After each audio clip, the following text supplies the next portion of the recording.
We had your new head coach on earlier in the show today. We did. 6:30 a.m., bright and early for the morning crowd. You got to be able to get through this segment. I am nervous this Henry thing's just going to pop up at 9:10. 9:09. Yeah, they're live. 9:10? I got McAfee on. It's supposed to be 5 minutes from now, so Okay. we'll see. He's talking to Kirk Herbstreit, who's probably complaining about something that he caused to happen in college football right now. But once we find out, we'll give you the news on it. By the way, you can be like us. That show can be on to follow the Henry news, but on mute. And you listen to Dirt and Sprague. That is exactly where you should be. We'll also tell you immediately when it happens. So just keep it here. We'll let you know how it goes. But your head coach was on, and a couple of things here that stood out. Now, go check the entire interview out because he's great. I mentioned this earlier in the week, how nice it is to have a head coach at your program who, one, I'm going to enjoy listening to press conferences, and two, I actually want to interview.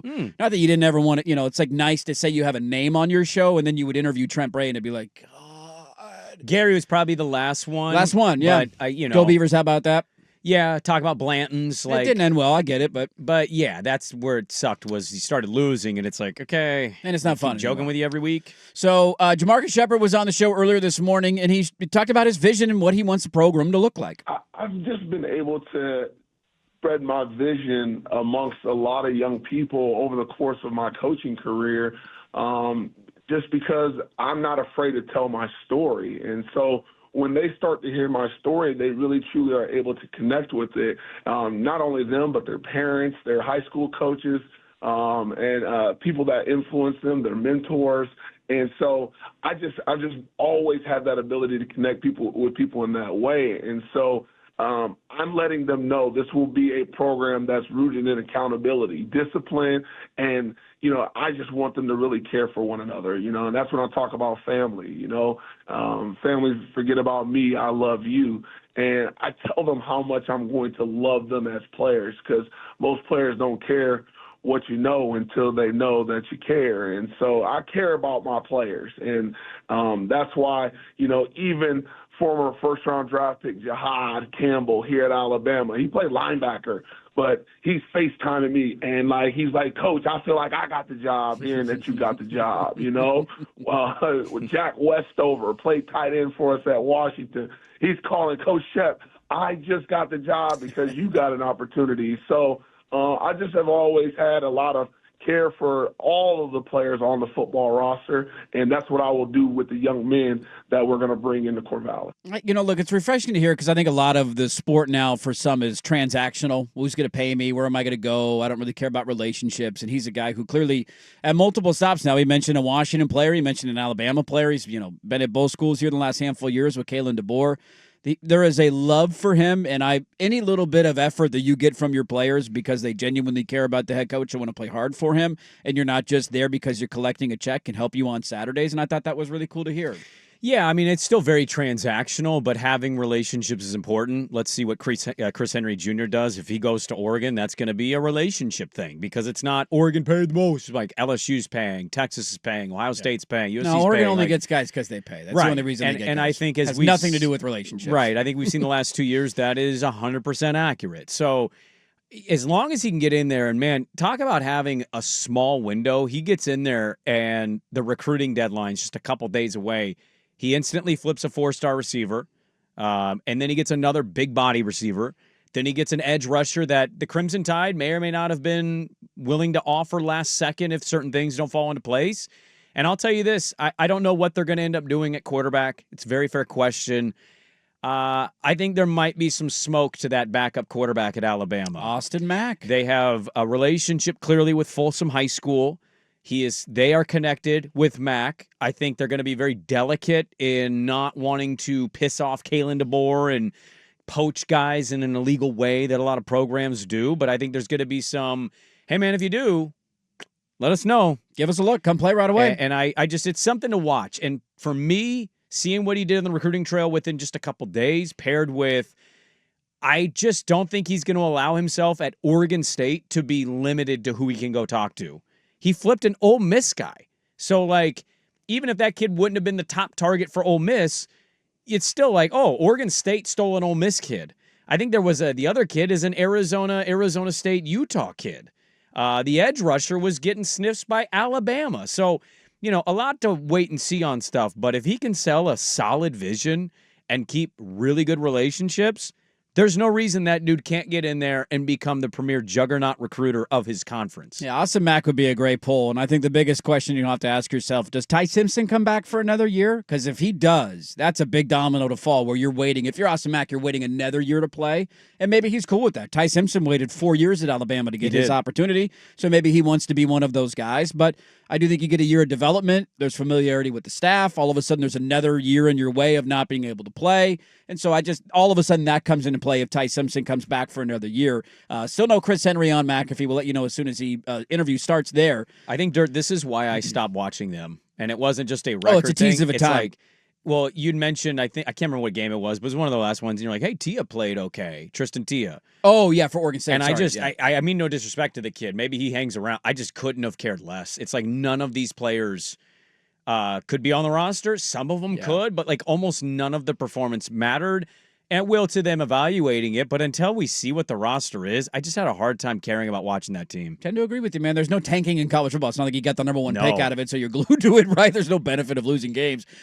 Here is Shephard, and on that point about building a roster, I think this is the next challenge. So he's finishing the SEC title game. He's coaching in that game tomorrow for Alabama. And then on Sunday morning, he's waking up, jumping on a bird, flying to Corvallis, and his era of Oregon State football officially begins. He's not sticking with Alabama through their playoff run, which they will be in the playoff win or lose tomorrow. Here he is talking about building a roster because it looks a lot different than it used to. The portal will open in January. Here he is on his process there. Well, fundamentally, I believe in really, truly still building a roster through high school kids. I think that I want to be able to develop them and help them see how our programs run at a high level. And so that to me is really important. Plus, I think the nucleus of the football teams is going to come from, within a 5-hour radius of Oregon State, of Corvallis. And so I'm not saying a number per se of players, but the nucleus. These are the guys that are going to take people home and take them to the lake with them, take them home for Thanksgiving, things of that nature. Those are our nucleus players, but they are contributors as well to the football team and some starters. But we're definitely going to have to go into the portal to fill out a full roster. Normally at this time, you'd be signing anywhere from 20 to 30 kids or high school kids.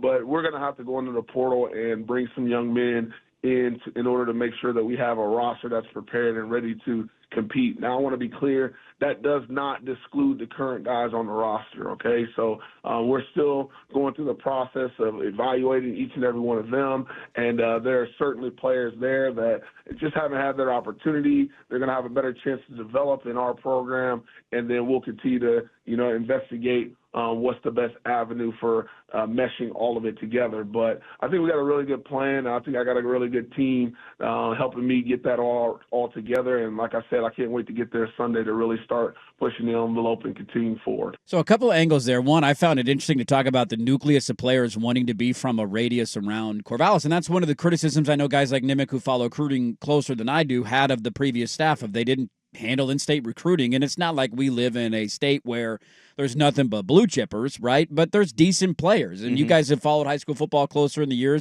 last handful of years. The running back from Lake Oswego, where did he go? Utah. The running back to go to Oregon State. He was. They completely screwed that one up. Running back from Lake Ridge goes to Washington. Was it defensive lineman, I think, at Lake Oswego? Lake Ridge goes to West Virginia, and then a linebacker from Lake Oswego went to Washington. The quarterback from Mountainside goes to New Mexico. Quarterback from Philomath goes to Boise State. Like, you just go up and down.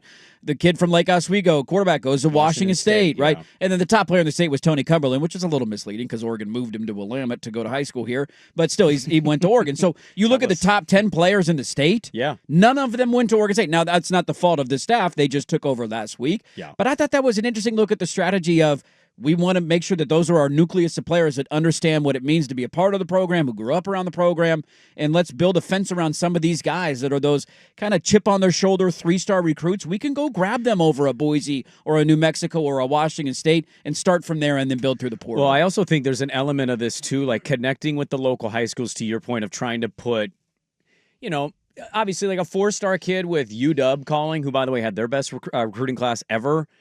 That's going to be tough to compete against. Maybe the kid wants to stay in state, or maybe a Big Ten team catches his eye a little bit more. But there are little things around here locally that, like, I've been surprised to follow it, because I'm not saying it's happened every time. I don't even remember the name of it, but it was basically like a showcase locally, like a Northwest type showcase thing.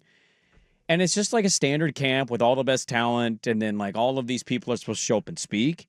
Like Lanning would show up and talk. You know who didn't? Trent Bray. And the players in there, a lot of them aren't even Oregon caliber recruits, but he's still there. Why would Dan Lanning be going to that and Trent Bray wouldn't? Like, what are we doing here? So I don't think you're going to have to worry about that with Jamarcus Shephard.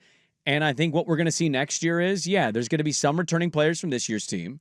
Then you're going to get a ton of portal talent that can play, mixed with trying to plug in as many guys he can get in this class, and then in the next signing period that he can try to develop and build up. So I don't know what that means from a win-loss standpoint in that conference. Sure. Yeah, next year's a question mark. But it's definitely going to be we recruit urgency, as Henry is on TV now. We're waiting. He is, yeah.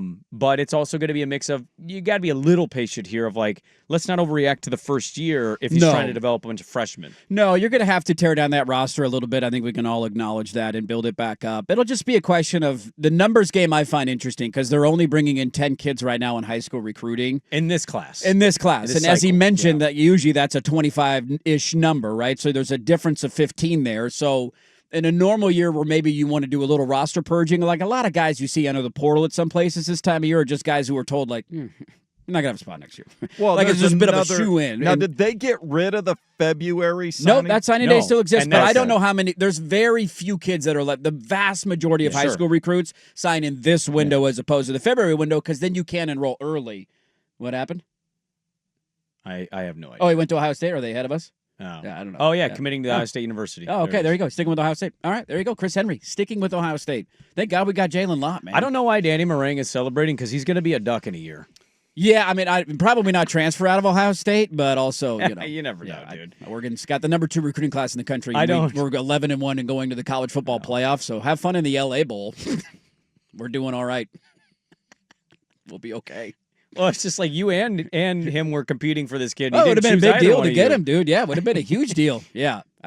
So Chris Henry sticking with Ohio State. Damn it, that would have been nice.